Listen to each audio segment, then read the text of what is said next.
It was me, Barry. I was the one who intercepted the Anti-Monitor's space order and attracted him to the idea of devouring other realities, thus removing you from the starring role in your very own comic.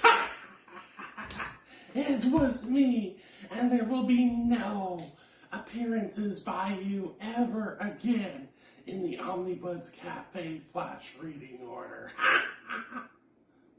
Hold on. Give me a call. Hello? Kill a bit. There's still more Barry. What the F do you mean there's still more Barry? Fine. Apparently I got that wrong. There is still more Barry in the Flash reading order. How in the world after Crisis? Why can't we just focus on Wally? Why?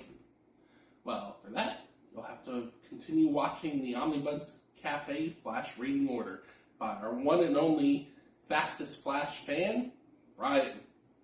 Thanks for including me. Damn. Sorry, had to take care of that. But yes, Barry is going to be gone for a while, but he will be back. But for now, and for the next few episodes, we are going to go into the era known as the Wally West era. Wally fans, I know you guys have been waiting for this one. Let's do it.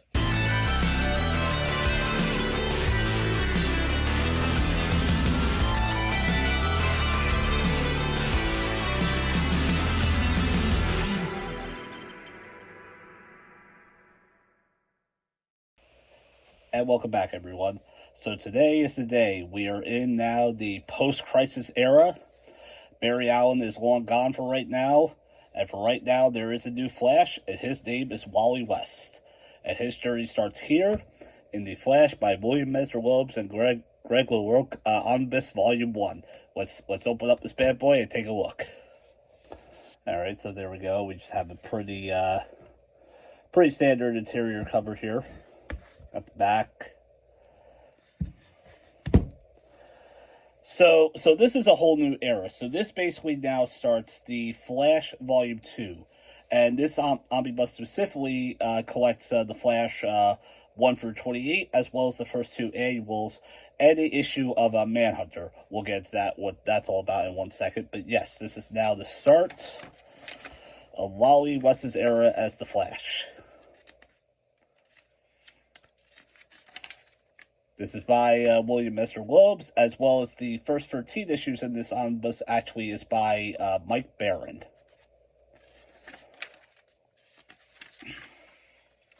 And here we are right here at the start of the beginning.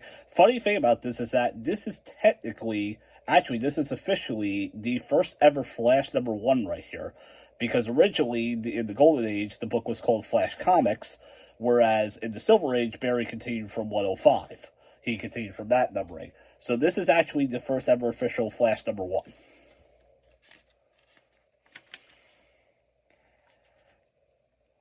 And we start out here. Here's our new guy, Wally West. He's young. He's 20 years old. He just turned 20. And he's ready to go.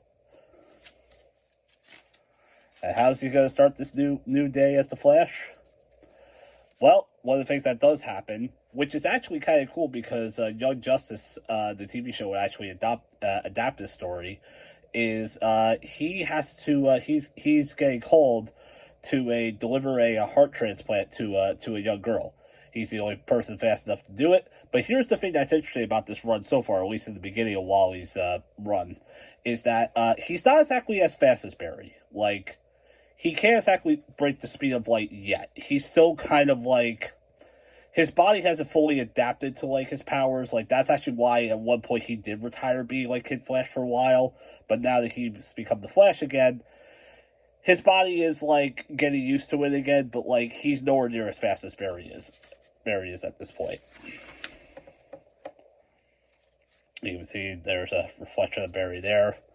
You see him running with the heart transplant. One point he ends up running into to the villain known as Vandal Savage.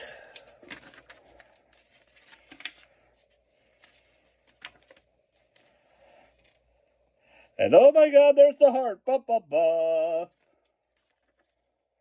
How did that happen? Well, we find out. It's Savage Showdown.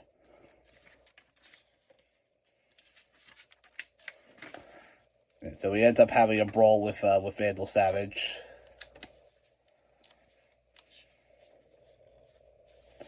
So I'll go back here for a second.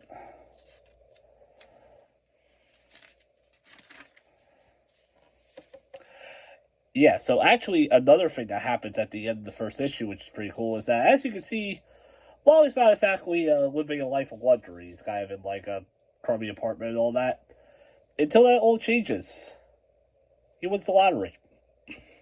So imagine being a 20-year-old kid, you win the lottery, gotta deal with a supervillain first, but after that he decides, hey, I'm with this hot girl at the time, I got a lot of money, I just won the lottery, so what am I gonna do first? I'm gonna go to some clubs, I'm gonna go out, gonna do this and that.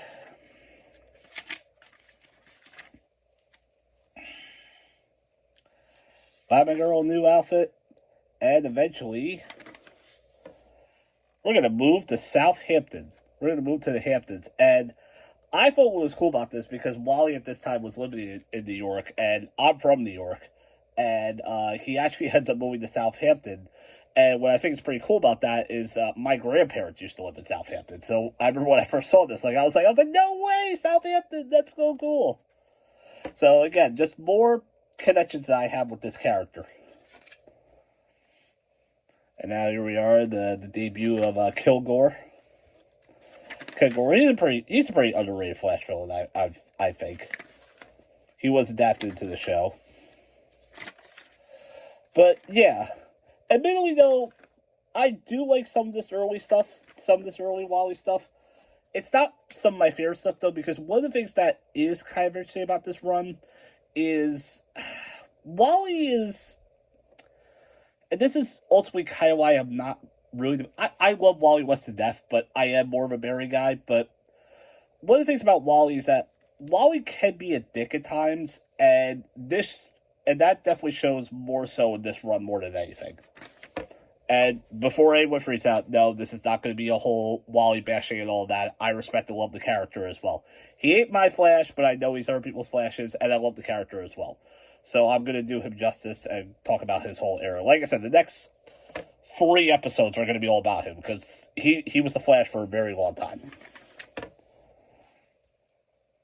Killed the Kilgore.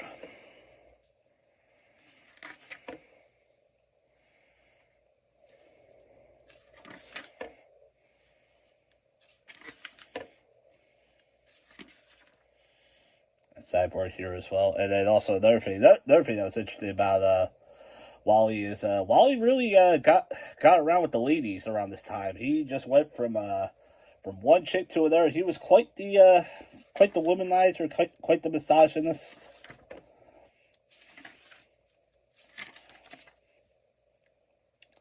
Specifically, one character that he ends up hooking up with is the character known as Tina McGee. And this is the first ever, well, not the first ever Flash annual, but the first all-new Flash annual. And this is actually where he ends up going to China to get some training, because, I mean, it's one thing to be the fastest man alive, but it is nice to actually have some preparation of actually how to fight and do some skill and not just always rely on speed. So this is where Wally ends up going to do that.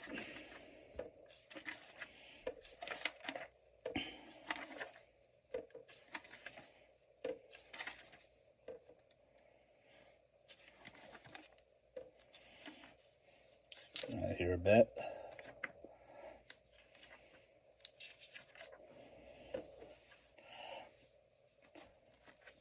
Okay, so this issue, issue 5, this is actually a very interesting issue because, of course, like I said, Wally is dating this woman named Tina McGee, who's actually an older woman than Wally too, which makes it a little more interesting. And actually, one quick note I want to add to, which I find funny about this whole run, this whole era. If you see right here, the emblem is kind of sideways.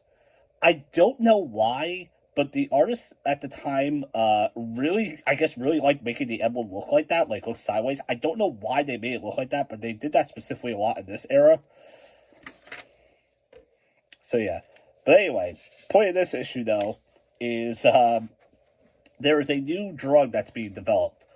It's called Velocity 9, which actually gives people the ability to be a speedster just like the Flash. Unfortunately, though, it does have its side effects, as you can see right here, and we get the villain known as Speed McGee. Tina McGee. Yeah. This is the guy's husband. Yes. Tina is cheating on Wally. Or Tina is cheating on Jerry McGee, her husband, with Wally. And this guy basically loses his mind and, now wants to kill Wally. Like I said, Wally's not exactly the most perfect superhero in these early stories. I mean, he would eventually get better. He'd mature more. That's one of the great things about Wally West is that he probably has one of the best character developments we'll ever see in a character in comics. How he basically goes from like sidekick to hero to like big superhero, like going from like the sidekick role to becoming the main guy. It is a pretty cool story, and it's cool to see like his development.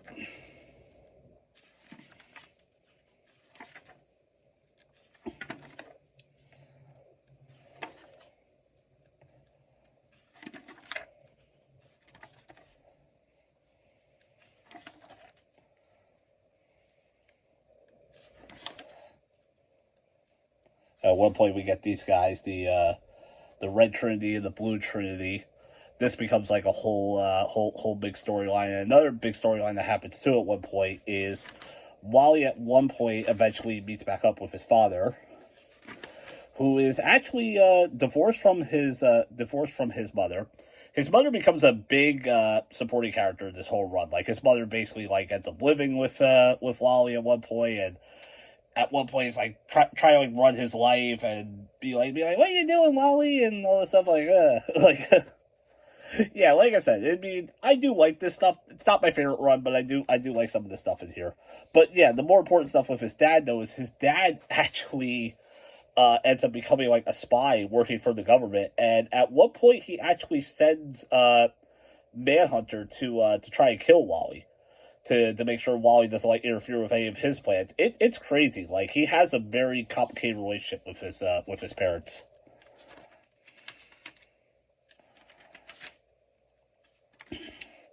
That's actually one of the reasons why Iris became such a big part of Wally's life, because of like the insanity of his parents. And this is the Chunk, the debut of the Chunk. This guy becomes a big character in more ways than one. Mr. Chester P. Runk. He starts out as a villain at first, and one of the things that he can do is he has the ability to basically suck you up into his body. Like he's basically a human black hole is what he is, and he can like suck objects or people into this like other dimension, just like a black hole. So like at one point he does try to like rob and steal and all that, and then eventually like him and Wally do become really good friends, and he does become an ally for him, because one of the things about Chunk is that Chunk is like he's, I don't want to say he's like special or anything, but he's not, he doesn't have the best social skills, so Wally kind of helps him out with that and helps him open up a little bit more.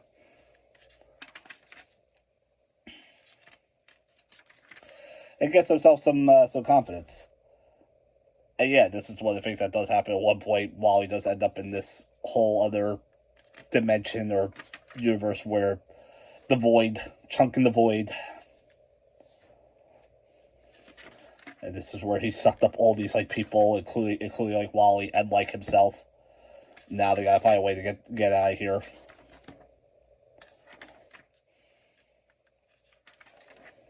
Like I said, I mean, again, another girl that Wally hooks up with. Wally got around. He got around, Wally West.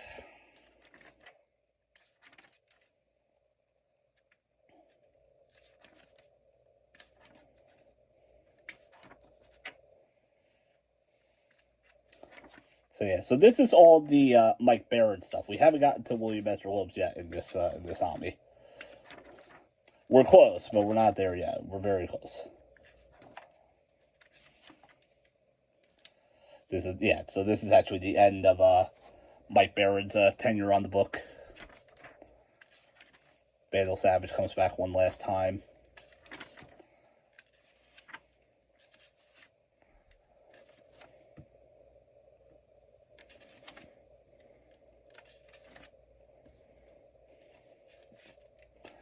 Oh, I'm sorry. This is the last issue.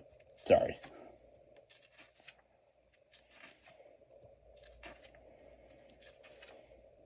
Really nice art though by Greg Rourke though. Outside of having the emblem screwed up like that. I'm sorry, that just bothers me.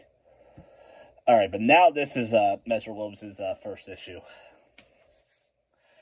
And Mike Barron kind of left Wally in a weird place for Messner-Loebs to pick up at, because one of the things that does end up happening is eventually Wally loses his money. Wally ends up going broke. So yeah, he loses the money, he's no longer rich, and on top of that, we have all these like crazy maniacs taking the Velocity 9 drug, so he's basically got speedsters running all over the place. And it's been a while since I read this, so I don't remember the details, but there is at one point where Wally does lose his abilities. He does get it back eventually, of course, but yeah, there is a reason. So at one point he does end up losing his abilities, and he actually ends up getting beat up by like some like creep in a Flash costume. Yeah, you see it right here. Who's on the Velocity 9. Yeah, he just beats Wally's ass.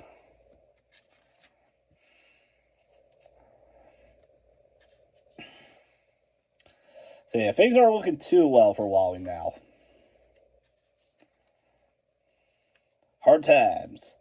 Eventually, though, at one point,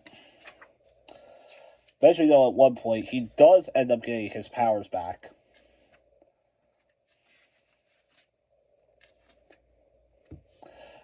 Oh, but before that, another thing I wanted to mention, too. There's also another character that gets introduced here, named Mason, who is a old vigilante superhero, old school, like, kind of character named the Clipper. And he's kind of still, like, wanting to, like, relive the glory days and all that, but he becomes a supporting character in this run.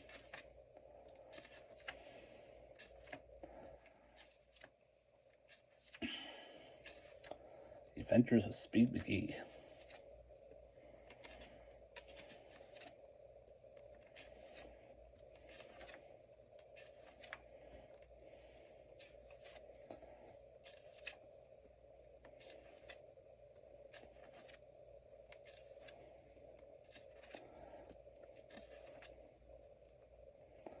Flashbacks.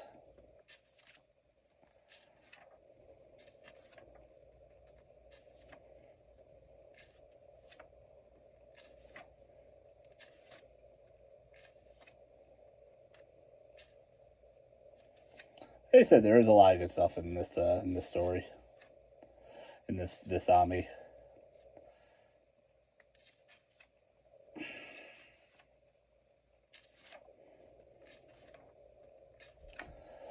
But yeah, I'm trying to see where this point happens, because yes, there is at one point where Wally does get his powers back. So they also do experiment with his abilities and see what else they could do with him. Because actually, one of the cool things that's interesting about this run is this actually introduces the concept of speedsters having a hyper or higher metabolism, so that speedsters, specifically Barry, Wally, all of them, they have to like constantly eat, and they have to eat like calories to burn up.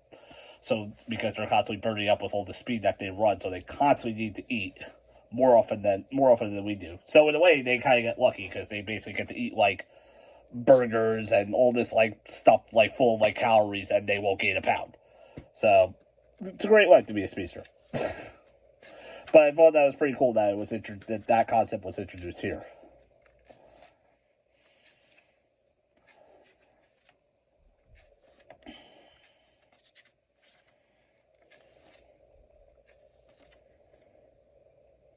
Got Pied Piper in here. Pied Piper would actually play a big role in this run later on. I'll show that later.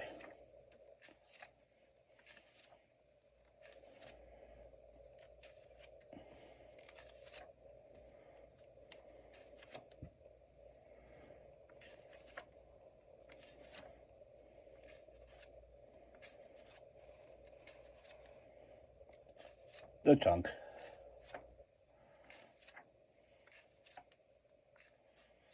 Must be near the end of the book.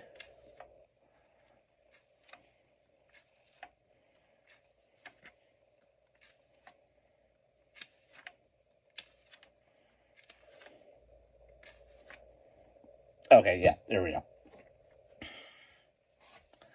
So yeah, so this is when they start experimenting a little bit more with his powers, and this is interesting because one of the things Molly says is, "Boy, imagine if this thing could make me have Barry Allen's speed. Sometimes when he ran, the grass under his feet would catch on fire." And then, of course, Jerry McGee, who's helping him out with this experiment, goes, I don't think you'll be going quite that fast. He will. Spoiler alert. But yeah, he ends up going so fast at one point that he just, bam, fire everywhere, Flash is gone, and we assumed at one point he's dead. And what's kind of interesting about this, that for a good while, for maybe a good 4 or 5 issues, Wally's basically out of the book. And it basically revolves around his supporting cast, which again, I'm like, I like these characters, but I'm here for the Flash. So if you want to do this for 2 or 3 issues, I would have been okay, but 5 I think was kind of stretching it. And especially when he ends up coming back, he comes back as a porcupine man. Yeah, there you go. That's it right there. As the Porcupine Man. Next, the Porcupine Man. Like I said, there is some interesting stuff in this run, but it's not one of my favorite runs. There's going to be some better. We're going to get to some much better Wally stuff in the next episode, but for now, this is where we are right now. And again, there is some good stuff in this run.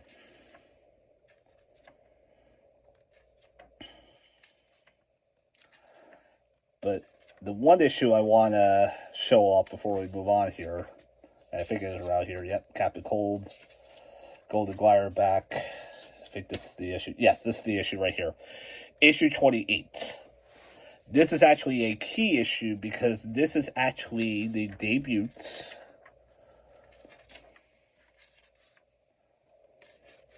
Where is she? There she is.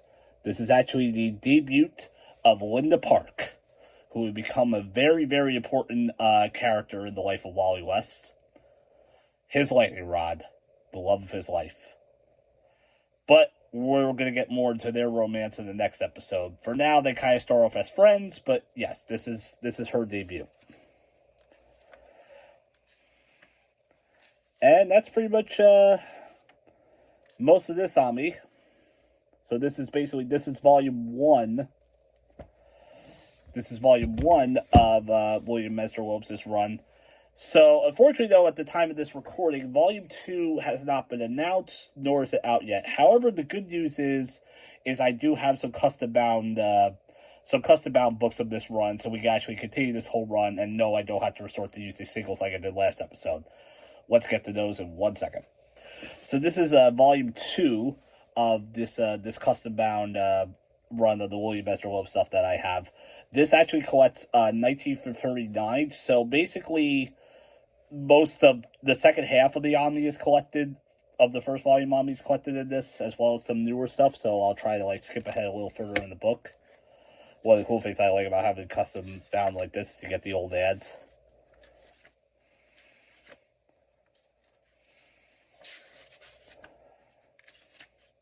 The Porcupine Man, no!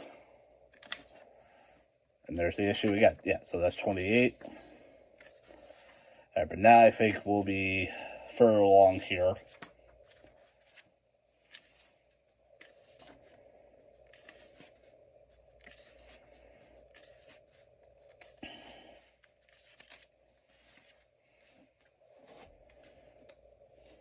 Shot in the dark.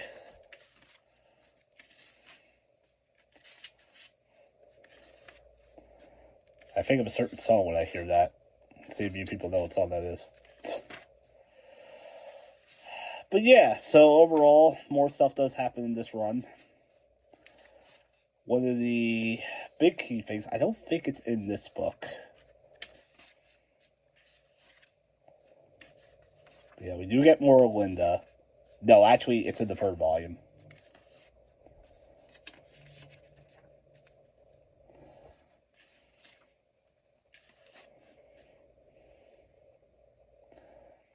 Oh, good news though. Eventually, we do get the emblem with the new artist. We eventually do get the emblem back right.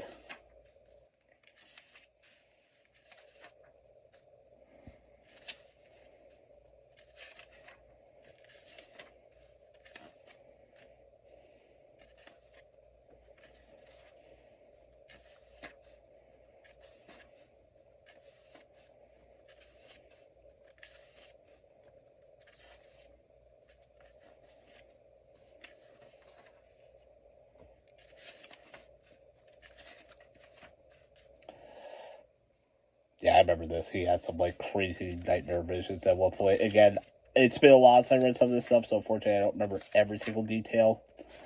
But as far as the reorder goes, yeah, this is where you want to go next. I mean, if you can get these custom bound, or hopefully DC will release the volume 2 eventually.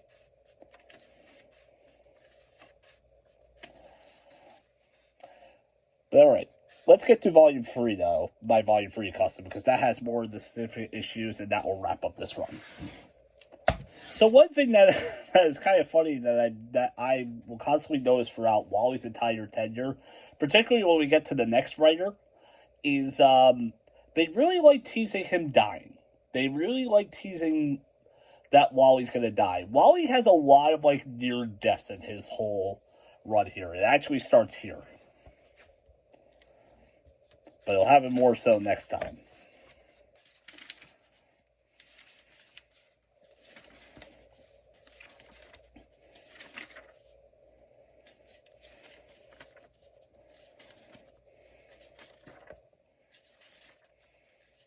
Got some character descriptions, that's pretty cool. Oh, Dr. Alchemy's back. Try to be careful because I don't want to, like, rip these pages. You know, they're old. They're collected, but they're still older comics, so. Not nearly as old as the ones from last time, though. And there's Linda, of course.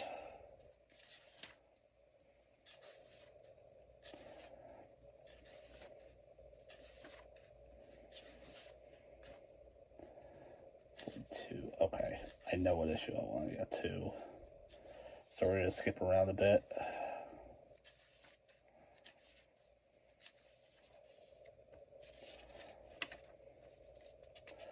So actually, one of the cool things that does happen at one point is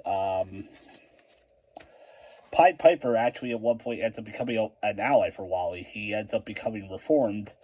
And one of the other cooler things that happens is pre-revolutionary is Pied Piper would actually come out to be gay, which was pretty big, especially back at this time. So yeah, he becomes an ally for Wally, and he becomes a braver person by coming out and embracing his sexuality. And I say good for him. And this would basically define the character. Like the character would stay like that as a gay person for like the rest of his run. So I think it's pretty cool that this run would do something revolutionary like that. It's funny though Wally's reaction though at first, because again this was written like the early 90s, so Wally's actual reaction to it is kind of like at first like I gotta go, yeah. and Piper's just like, glad it doesn't seem to bother you, Wally. And eventually Wally does accept it and all that. He's not bothered by it or against it. It's just more he doesn't know how to process it. Because again, this was early 90s, so this wasn't as normal. Rafficarad.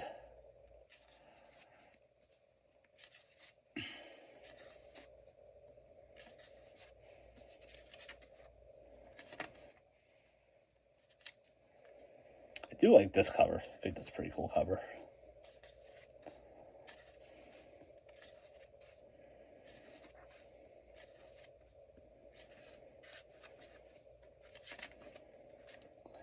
Okay, so this is the start of the next big arc. So, yeah, this is the first of many times we're going to tease Wally's death. At one point, he ends up getting killed by Vandal Savage again. Yes, Vandal Savage is back. Vandal Savage is more or less kind of the reoccurring villain of this run. Like, it seems like certain Flash runs will have, like, a reoccurring villain throughout the entire run. Like, he'll come, he'll leave, and then he'll come back. Like, you'll see in the next run, I would probably say the main villain is Abracadabra. But we'll talk more about that next time. But in the case of this run, it's Vandal Savage.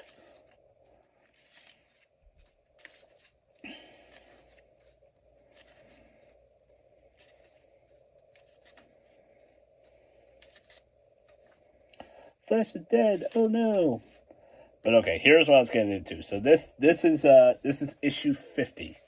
This is a big issue, but what's also cool about this is that this is the debut of this costume.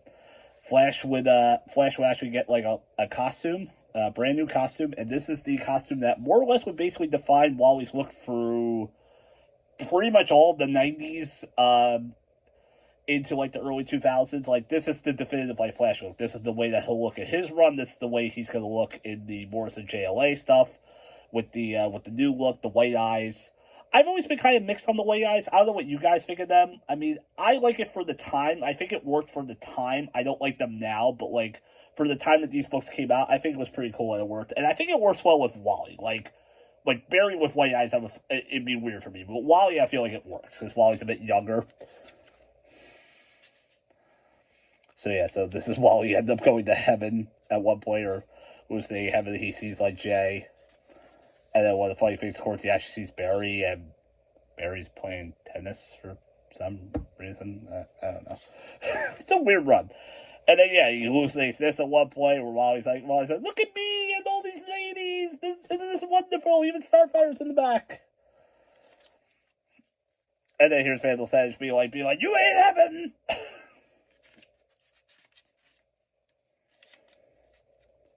Oh my god, The Rocketeer. Anyone remember that movie? It's a great movie.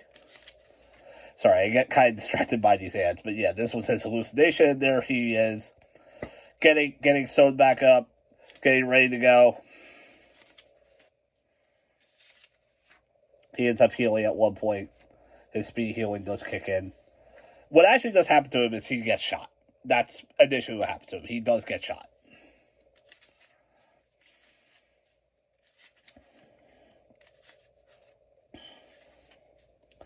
But yeah, here he is with the new costume.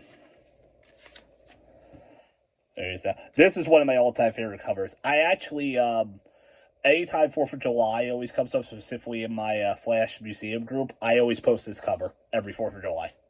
I love this cover. It's so cool.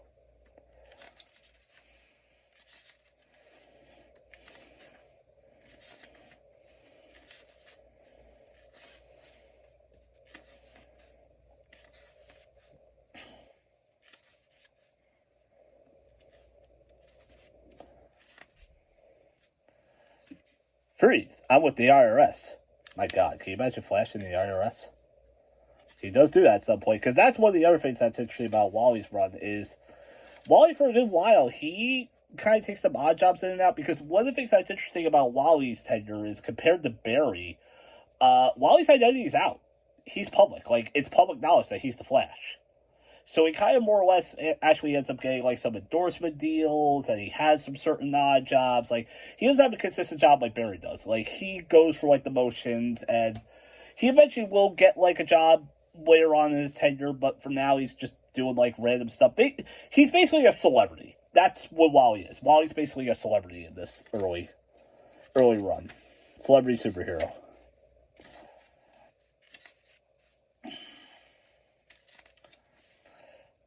But one thing that is funny is I never was the biggest fan of him having his identity out, and we will see at one point the consequences of that. It's a fun issue, team up with Superman.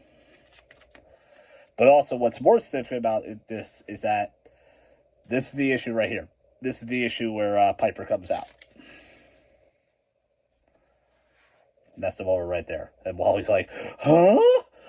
What? Gay?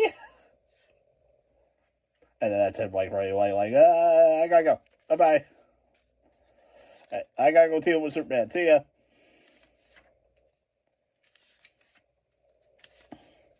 And then there's one other issue I want to show off here before we wrap things up today.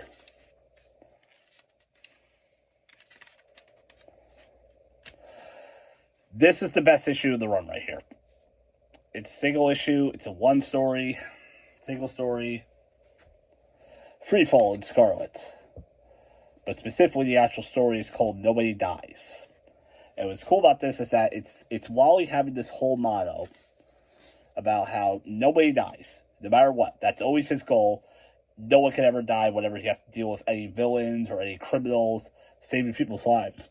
No one dies. But here's one of the challenges that happens at one point, is he's on an airplane. The airplane ends up getting hijacked by a bunch of criminals. And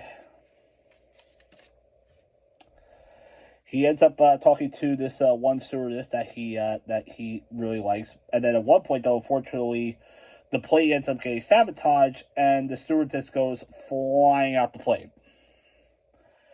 And Wally realizes he does what he can. He jumps out of the plane and he tries to rescue her. Now, of course, as we know, flight is not one of the Flash's abilities. But he will make sure, no matter what, he is going to save this woman's life. And that's what this whole issue is about, is him making sure to save this woman's life and descending down to the ground. He finds a way to do it. He figures it out. He's able to use, like, his fast feet to, like, kind of, like, propel himself and kind of, like, cushion the fall a bit. But that's literally what the whole issue is. The whole issue is him just getting out of the situation, making sure this woman is safe. And to me, it's the best issue of this run and one of the best issues of The Flash. And eventually they do it. And he keeps his word that nobody dies.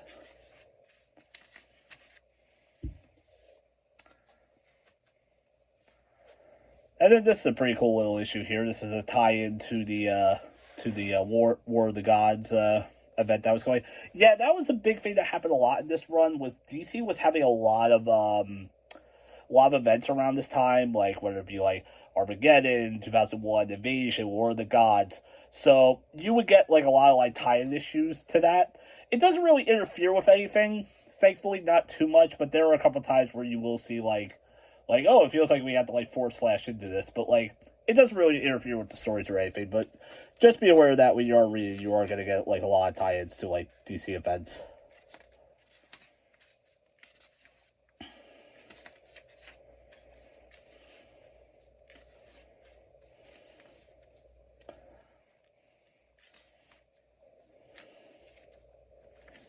Let's just get to the last issue here, and then we'll wrap things up for today.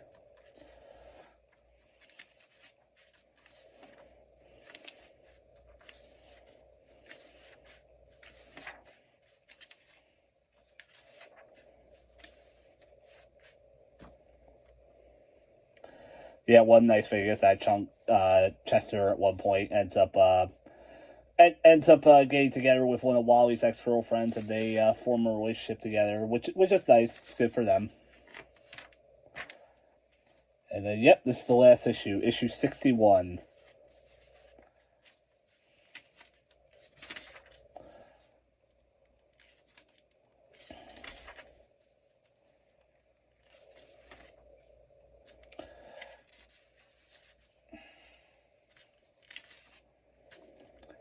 Yep, it all ends with a wedding. It's Wally's mother ends up getting remarried.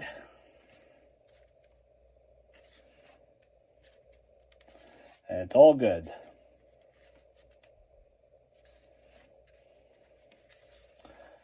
And that's where things end today. And this specific custom bound this collects issues 40 through 61, as well as annual number 3. So next time we will be getting into what most people probably consider to be the best run of the Flash. It's not my personal favorite, but I will say, if there are important runs of the Flash, this is the number one most important run. next week we're going to talk about Mark Wade's run. I'll see you guys next time. And I just want to send a special shout out to Stephen Ellis. Thank you for making a cameo for the video, fellow Omnibud. You can also check him out on his YouTube, DBC All Star, as well as check out the Omnibuds Cafe. Like and subscribe, and we'll see you guys next time for episode 4. Hey, Omnibuds! Be sure to check out the Omnibuds Cafe merchandise store where you can buy mugs, t-shirts, stickers. We're using earnings to buy equipment for YouTube and to fund more giveaways. Who doesn't like giveaways? So click the link in the description and start shopping.